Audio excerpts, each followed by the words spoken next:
Joyride, 1957, a novel of intrigue by J.P. Wasmiller, Chapter 140.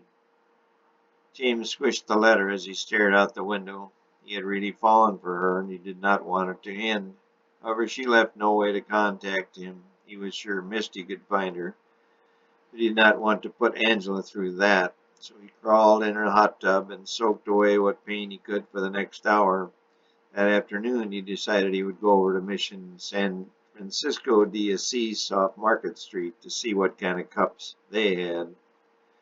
Those on the trail for James now found it heating up. The tall man in the black suit with the green 1957 Dodge Hemi roared south on Highway 99. He kept the Dodge humming along at 90 miles an hour, but somehow got onto Highway 101 in the fog at Grants Pass, Oregon. If it had not been for the state line, the Oregon Highway patrolman, also driving a Dodge Hemi, would have caught him. The Russian rolled on south, smiling at the irony as he followed the path of the Russian River for a while. He knew it was named by his fellow countryman Ivan Kuskov, who explored it in the early 19th century while working for the Russian-American Company.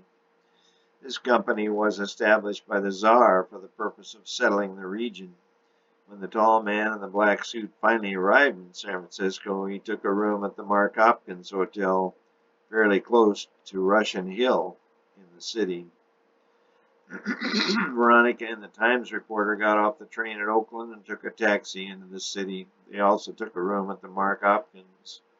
The twins got in late and got the last room at the St. Francis, where Misty was ensconced in the bridal suite, something she had yet to become. The redhead in the yellow and white Buick Century convertible also rolled in late and took the last room in the Fairmont. A tall man wearing jeans, red checked shirt, cowboy boots, and a white cowboy hat drove into town even later in his 1957 yellow Coupe de Ville with a red leather interior. He got the last room at the Mark Hopkins. The last of the group eased into town and drove down Market Street to the southwest. He had crossed the Golden Gate Bridge at sunset and idled his bright red 1957 Corvette with the white coves on each side containing an emblem of two crossed flags and the written words fuel injection.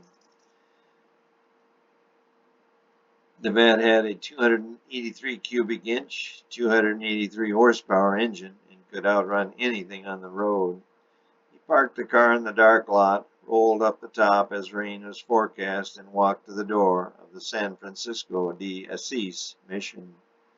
He knocked, and a man in a dark suit opened the door and beckoned him in. "Welcome," the man said. "Hello, I'm Father Rich," the driver said.